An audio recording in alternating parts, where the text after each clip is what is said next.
আজি আমাৰ ইয়াতে ওচৰৰে পালনাম চলি আছে। আমাৰ ইয়াৰে নামঘৰত পালনাম চলি আছে আজি, তাকে ওলাই আহিলোঁ ঘৰৰ পৰাই সেৱা এটা কৰোঁ বুলি। আৰু চাওকচোন কি ধুনীয়া পৰিৱেশ আজি, মানে সকলো বহুত দূৰৰ দূৰৰ ভকতবিলাকো আহিছে আৰু এটা মই সেৱা কৰোঁ বুলি আহিলোঁ। আৰু মোৰ এবেগে ভৰিও কাটছে যোৱাকালি, মই তাকে মেডিকেলৰ পৰা আহিলোঁ, বেজি দিলাক আৰু ঔষধ দিলাক। এই চাওকচোন ভৰিখন খৰে খৰে আহিছোঁ আৰু তাক মন্দিৰত নামঘৰত। আৰু এইটো চাইডে পুৰি ঘুগুনি দি আছে, মই অলপমান খাই লওঁ দিয়ক বাৰু, বহি ল'লোঁ খাবা। আৰু আমাৰ এতিয়া পুৰি ঘুগুনিটো দিয়ে বাৰু, আৰু চাহো দিছে কাপত, চাহটো খাই লওঁ। এয়া অলপমান ওপৰৰ পৰাই দেখাই দিছোঁ গোটেই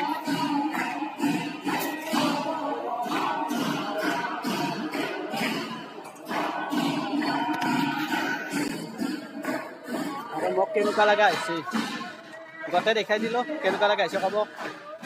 এইটোৱে আৰু নৰ্মেল কৰি ভিডিঅ' এটা বনাই দিলোঁ আৰু, শ্বৰ্ট ভিডিঅ'।